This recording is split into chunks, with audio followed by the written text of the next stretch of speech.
1991 সাল, নরসিংহ রাও তখন প্রধানমন্ত্রী। এই ভারতবর্ষের পার্লামেন্টে একটা আইন নিয়ে আসা হলো, বাবরি মসজিদ ছাড়া, বলেন সবাই, বাবরি মসজিদ ছাড়া 1947-এর পূর্বে এই দেশের মাটিতে যে ধর্মস্থান যেমন ভাবে যে অবস্থায় ছিল তেমন ভাবে সেই অবস্থায় অবিচল থাকবে, আর অন্য কোনো ধর্মস্থানের উপরে মামলা হবে না।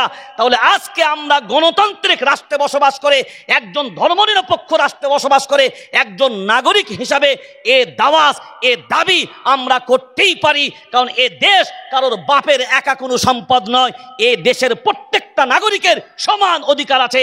এই দেশের মাটিতে শ্রীধর দামোদর মোদী মহাশয়, আপনার যতটা অধিকার আছে এই দেশের মাটিতে একজন মেথর, একজন রিকশা চালক, একজন ভ্যান চালক আর মোহাম্মদ সলিমুদ্দিন, মোহাম্মদ কলিমুদ্দিন, তাদেরও ততটা অধিকার আছে।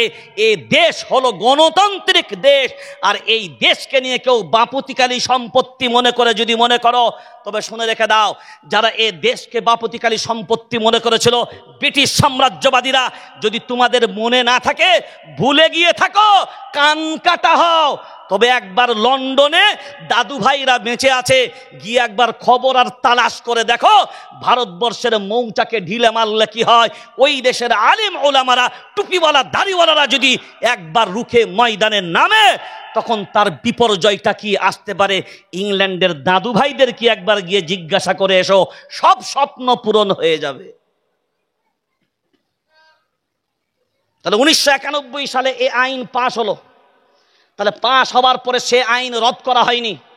তাহলে আজ সম্বল মসজিদের কেন সার্ভের অর্ডার হবে? এ প্রশ্ন তুলতে পারেন না? কথা বলেন না কেন? প্রশ্ন তুলতে পারেন না? আওয়াজ তুলতে পারেন না? আজকে তো আমাদের আওয়াজকে দাবিয়ে দেবার জন্যই চক্রান্ত চালাচ্ছে। যেই মুখ খুলছে তার বিরুদ্ধে অ্যাকশন। কথা বলে না, যে মুখ খুলছে তার বিরুদ্ধে। আর তোমাদের যেগুলো মুখ খুলছে, কথা বলেন না কেন? আরে আওয়াজটা তো কমসে কম দেবেন। जो डर गया না, মরে গেল তো শেষ হয়ে গেল। जो डर गया ओ गया। ওই জন্য বারবার আমি বলি, हम ओ ईंटा नहीं, हम ओ ईंटा नहीं जो दीवारों से टूट जाए, हम तो ओ पत्थर है जो पहाड़ों से भी टकरा जाए, फिर भी कोई पहाड़ नहीं जो हमें तोड़ सके। अरे हिंदुस्तान तो क्या, दुनिया में भी किसी माई का लाल नहीं जो मुसलमान को दुनिया से मिटा सके।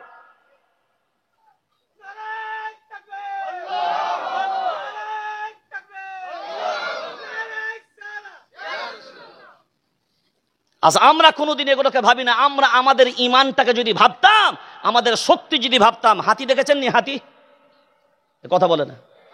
হাতির চোখগুলো তো ইয়া বড় বড় হয়, আর কানগুলো এইটুকু এইটুকু নাকি? কেন বলেন তো? কেন কান বড়? হাতি যদি ওর চোখ দিয়ে ওর বডিটা দেখে দিত, ও ওর শক্তি বুঝতে পারত। আমাদের বর্তমানে কি হয় জানেন তো? কেউ একটা ল্যাজ ধরেছে, ল্যাজ ধরে বলছে, বলে হাতি জানিস? বলে না, হাতি তো কোনো দেখিনি। বলে আয় দেখ। তো ও গিয়ে ল্যাজটা ধরেছে, বলছে ও হাতি তাহলে দড়ির মতন হয় না? বলে ওরে বাবা। আর একজন গিয়ে সুঁটটাকে ধরেছে, বলে ওরে বাবা, ই তো সেই গাছ ফেলা রসা রে হাতি। ও বুঝে নিল হাতি মানে রসা। আর একজন গিয়ে একটা পা ধরেছে, বলে ওরে বাবা, ও হাতি তো ঘরের বিমের মতন রে। তো একজন পিঠে গিয়ে হাত দিয়েছে, ওরে বাবা, ই তো ছাদের মতো রে। এখন যারা যেটা ধরেছে সে সেটাই ধরেছে হাতি। কি এ কথা বলে না? এখন বলে হাতি কি ছাদের মতো? এ কথা, হাতি কি ছাদের মতো? হাতি কি বিমের মতো? কথা, হাতি কি বিমের মতো? আরে হাতি কি দড়ির মতো? অ্যাকচুয়ালি যে ধরেছে সবগুলো মিলিয়ে হাতি, সবগুলো মিলিয়ে হাতি, না শুধু দড়িটা হাতি? কারা? কারা? কিসের মাল খাচ্ছে? কার মাল? আল্লাহর মাল। কার মাল? ওয়াকাফ মানে কার মাল? আল্লাহর মাল। তো আল্লাহর মাল খাচ্ছে কারা? এখন শুকরের পায়খানা খাওয়া, জোরে বলেন, হারাম। আর আল্লাহর মাল মেরে খাওয়া খাচ্ছে কারা? এমনি এমনি হচ্ছে। আপনারা জানেন এই সুযোগ্য না আজকে শুধুমাত্র তারা পাচ্ছে। সম্বাল জুম্মা মসজিদের ভিতরের দৃশ্যগুলো দেখেছিলেন কিভাবে আগুন দিয়ে পুড়িয়েছে? আপনারা আমার একটা ভিডিও হয়তো দেখবেন, আদিনা মসজিদের সপ্তাহখানাক, সম্ভবত ওই 30শে নভেম্বরের আশেপাশে, কোন ডেটে গেলাম আমি, খবর পেলাম এখান থেকে একটা টিম আসছে, মসজিদটা নাকি দখল করবে।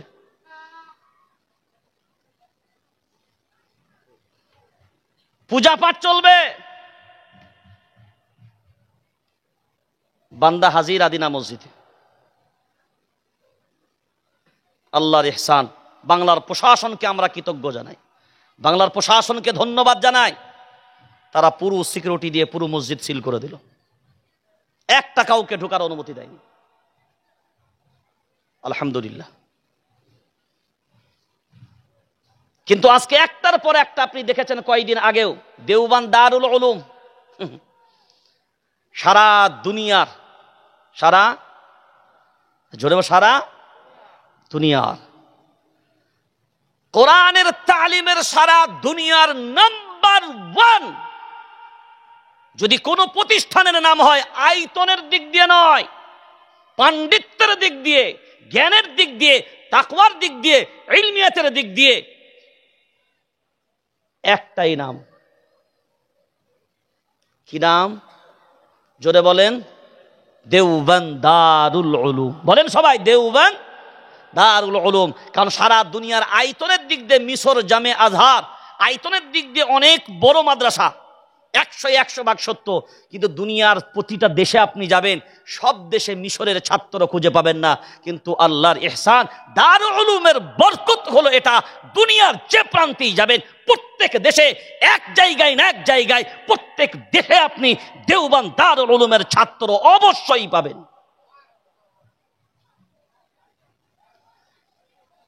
আজকে কুনজর, কুদৃষ্টি পড়েছে এই দেওবন্দের উপরে। বলছে দেওবন্দকেও খনন করা দরকার, মসজিদে রশিদিয়াকেও খনন করা দরকার। আর আমরা বলছি শোনেন, 12 কিন্তু অতিবার বাড়া ভালো নয় বলো। বাদলি পোকা জানেন? বাদল পোকা, আপনারা কি পোকা বলেন গো? বাদল পোকাই বলেন। ওই বাদল পোকা দেখবেন যখন বার হয় তখন দুধদার উড়া শুরু করে। ওরাই তো হলো পিপিলিকা। পিঁপড়ের ডানা যখন গজায় তখন কি বেঁচে থাকার লেগে? কথা বলে না, জোরে বলে। কারণ একটাই স্পষ্ট ভাষায় জেনে রেখে দেবেন, ফিরাউনের দৌড় কিন্তু ঈমানওয়ালারা দেখেছে, পরাজয় বরণ করেনি, বিজয় লাভ করে এসছে। নমরুদের দৌড় পর্যন্ত ঈমানওয়ালা দেখেছে, পরাজয় বরণ করেনি, বিজয় লাভ করেছে।